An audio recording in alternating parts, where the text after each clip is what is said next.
जो अकेलेपन की बात है वो यही है, जो सोशल कॉन्ट्रैक्ट थ्योरी जो चली थी, तो सामाजिक अनुबंध का सिद्धांत, वो देखो यही था कि सामाजिक अनुबंध का सिद्धांत का मतलब क्या है कि पहले जो मनुष्य था ना, बिल्कुल खाना बदोश ऐसा ना, बिल्कुल नोमैडिक टाइप में घूम रहा है, इसको मार के उसको खाना, मत्स्य न्याय वाली जो रूल चलता था वो मत्स्य न्याय चलता था, बड़ी मछली छोटी मछली को खाएगी, यानी कि जो पावरफुल है, सर्वाइवल ऑफ द फिटेस्ट वाला मामला। अब फिट देखो, अगर एक समाज में और घुसते हैं तो जो सोशल साइंस में और घुसते हैं तो फिट का मतलब ऐसा नहीं बॉडी के हिसाब से फिट, माइंड के हिसाब से फिट। तो सर्वाइवल ऑफ द फिटेस्ट वाली बात है, मत्स्य न्याय वाली बात चलती थी, यानी कि जो ताकतवर है या जो भी किसी वजह से जो सर्वाइव कर सकता है वही बस, मतलब जो फिट है वो सर्वाइव कर सकता है। बड़ी मछली छोटी मछली खा रही है। फिर धीरे धीरे जब पता चला कि भाई एक दूसरे से खतरा है ऐसे करके, तो सामाजिक जो सोशल कॉन्ट्रैक्ट थ्योरी है ना, इसको हम आगे पढ़ेंगे, अभी ठीक से और डिटेल में पढ़ेंगे, लेकिन अभी तक समझो कि जो सामाजिक अनुबंध हुआ, यानी कि मिल के समाज बनाने लगे लोग, कि आप लोग मिल जाए, आपका इतना काम है, तो मिल के एक समाज बना। जैसे राज्य की उत्पत्ति हमने पढ़ा था पीछे वाला, वो राज्य की उत्पत्ति तो पढ़ चुके हैं हम लोग। तो ऐसे करके एक समाज बना, यानी क्या, अब आप समझे कैसे इतिहास अपने आप को दोहराता है कि पहले मनुष्य ऐसे इधर घूमता था, एक दूसरे की पावर, जिसकी पावर ज़्यादा है वो जीत रहा है, वो मत्स्य न्याय चल रहा है, बड़ी मछली छोटी मछली। तो पहले मनुष्य ऐसा था।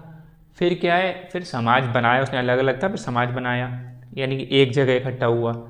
समाज बना, सामाजिक अनुबंध हुए, समाज बन गया,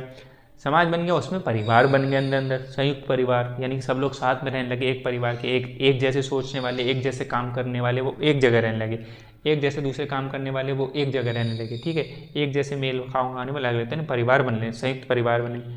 संयुक्त परिवार से फिर क्या, धीरे धीरे हुए, अब फिर काम काज ज़्यादा बढ़ गया, हम बहुत तेज़ी से बढ़ रहे हैं हिस्ट्री में, फिर एकल परिवार आया, यानी कि परिवारों में टूटन पड़ी, फिर परिवारों में हुई टूटन, यानी कि संयुक्त परिवार से बनी आपकी न्यूक्लियर फैमिली, जॉइंट फैमिली से, है ना, एकल परिवार हुआ। तो अब मनुष्य क्या था, अब जो जुड़ा वो टूटा।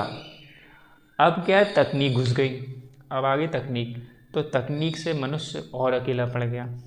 यानी कि परिवार में जो टूटन पैदा हुई थी, एकल परिवार बना, अब उसमें मनुष्य अपने अपने मोबाइल में, अपने अपने तकनीक में घुसा हुआ है, अपने अपने कमरे में, अपनी अपनी जगह, या एक ही कमरे में 4 लोग बैठे तो चारों लोग अलग अलग मोबाइल पढ़ा के इतने अकेले बैठ गए। तो साहित्य में हम लोग ये पढ़ रहे हैं कि जगह लाइन आती है कि परिवारों की टूटन ने मनुष्य को जितना अकेला किया था, तकनीक ने उसको कई गुना बढ़ा दिया। यानी कि क्या मतलब ये कि परिवारों की टूटन ने जो मनुष्य को अकेला किया था, संयुक्त परिवार रह रहे थे मिलके, अब परिवार टूट गया, तो ये लोग 4 लोग अलग हो गए, 3 लोग अलग हो गए, 4 लोग अलग गए, 3 लोग, पहले 10-12 लोग मिलके एक साथ रह रहे थे, तो 3-4 लोग जो अलग अलग हो गए, अब ये 4 लोग जो अलग हो गए, ये 4 लोग भी तकनीक से बिल्कुल अलग अलग हो गए, 4 लोग साथ में रह रहे थे, अब तकनीक आ गई तो ये चारों भी अलग, ये तीनों भी अलग, तो मनुष्य बिल्कुल अकेला पड़ गया। वो इस अब फिर क्या है, वो अकेला पड़ गया, वो तकनीक में ये सोच रहा है, रील देख रहा है, शॉर्ट्स देख रहा है, ये सब देख रहा है, उसमें ये सोच रहा है कि हाँ मुझे भी पैसा चाहिए, ये चाहिए, पावर चाहिए, ठीक है मैं इस पर रूल करूँगा, वो रूल करूँगा, मेरे पास ताकत होनी चाहिए, वो मत्स्य न्याय वाला, बड़ी मछली छोटी मछली को खाएगी। तो वही चल रहा है इसमें भी, कि वहाँ से जो चीज़ शुरू हुई थी हिस्ट्री में, कि बड़ी मछली छोटी मछली, वो घूमते घूमते फिर समाज बना, संयुक्त परिवार बना, फिर एकल परिवार बना, फिर अलग हुआ मौजूद, यानी जो मनुष्य एक अकेला था वो आज फिर से अकेला हो गया, ठीक है। तो ये बात ध्यान रखना। तो जो संयुक्त हम लोग सोशल कॉन्ट्रैक्ट थ्योरी, यानी कि तकनीक ने मनुष्य को बहुत अकेला कर दिया है, तो ये वो लिखते हैं ऐसे तो साहित्य में।